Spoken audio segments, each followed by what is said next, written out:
प्रश्नकाल श्री समरजीत सिंह। प्रश्न संख्या 397 जवाब आ गया है अध्यक्ष महोदय। मैं आपके जो जवाब है 22, 23, 23, 24, 24, 25 स्वीकृत कार्यों की तो आपने एक जारी करके बता दिया, पूरा अलग अलग नहीं बताया उसमें। और 25, 26 में तो कोई सैंक्शन ही नहीं है क्या? एक पूरा फाइनेंशियल ईयर पिछला जो गया है उसके अंदर कोई सैंक्शन है नहीं आपकी। और दूसरी सबसे बड़ी चीज़ है कि आपने कहा है इसके अंदर जवाब में कि भुगतान कर दिया गया है, मजदूरी का भुगतान कर दिया। मैं आपकी जानकारी में डाल दूं कि पिछले 1-1.5 महीने से श्रमिकों का भी भुगतान बाकी है। ठेकेदारों का तो जो बाकी होगा वो अलग बात है, पर श्रमिकों का भी बाकी है। इसलिए और दूसरा आपने 22, 23, 23, 24, 24, 25 का नरेगा कुल 5,485 कार्य, उसके ग्रेवल सड़क वगैरह सब डाल दी। अब आज की स्थिति ये है कि आप सारे सैंक्शन जयपुर लेवल से हो रही है। प्रश्न पूछिए। वही पूछ रहा हूँ मैं कि जब सैंक्शन जयपुर लेवल से हो रही तो हमें क्या पता चलेगा कि कौन सी है?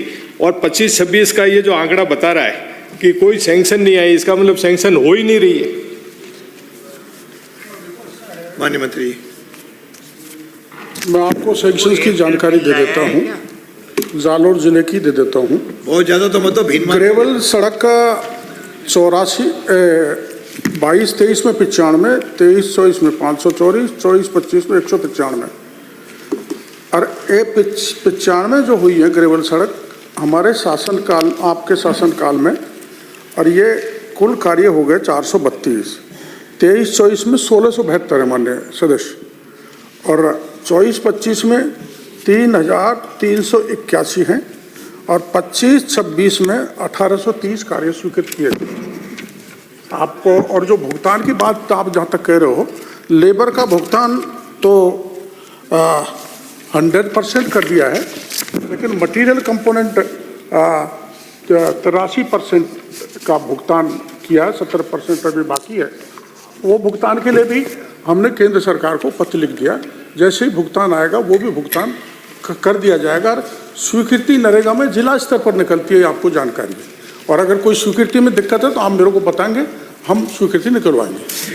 अध्यक्ष महोदय, आपने कहा कि जिला स्तर से निकलती है, पर आज की स्थिति ये है कि सारी फाइलें जयपुर आती है और जयपुर से ग्रेवल सड़कों की जो आज रीढ़ की हड्डी है, गाँव के अंदर तो अगर डामर नहीं होती तो ग्रेवल सड़कें तो सबसे बड़ी पहुँच का रूट है। और उन सारे कार्यों का अगर आप जयपुर से स्वीकृति आ रही है तो इससे बड़ी चीज़ हो ही नहीं। हम जिला अधिकारियों को पूछते हैं। मैं तो आपसे साफ पूछना चाहता हूं कि ग्रेवल सड़कों की कितनी पेंडेंसी है, कितने प्रपोजल्स आए, इनकी जांच करा लें आप उनकी जांच करा लें। और एक और मैं आपके ध्यान में लाना चाहूँगा, एक कन्वर्जन स्कीम थी MLA लेड और नरेगा के अंदर हम लोग करते थे कि MLA लेड से पैसा आता था और श्रमिक का मतलब मटेरियल का पैसा तो हम डामर का तो MLA लेड से दे देते अगर रोड बनानी है, और मटेरियल जो BT का है वो नरेगा से होता था। उस स्कीम को तो बिल्कुल ही बंद कर दिया गया है। हम कहते हैं तो कि स्वीकृति नहीं मिल रही है और सारी फाइलें आपके जयपुर लेवल तक पूछो। देखो, एक तो ऐसा है कि राज्य स्तर पर कोई फाइल नहीं मंगाई जाती स्वीकृति के लिए, जिला स्तर पर स्वीकृति निकलती है। और जहाँ तक आपने कन्वर्जेंस की बात कही है, ये मामला सदन में आया था।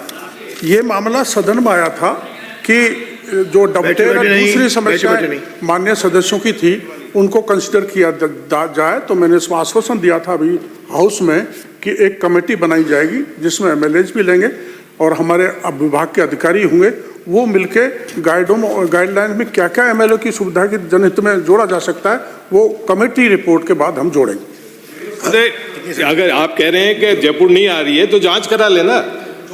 अगर 25-26 की और जो प्रपोजल्स पेंडिंग पड़े हैं उसको क्या कारण है कि जिला अधिकारी लेके बैठे हुए हैं? उनकी पेंडेंसी क्यों है? आप लिख के भेज दो। जानकारी मिल गई, आप मेरे को लिख के दे देना। ये सही है कि जिला स्तर से निकलती है, ये भ्रम आपके होगा कि राज्य स्तर उसकी जांच आप निकलवा ना करवा दें, जांच करवा दें। भीनमाल का है।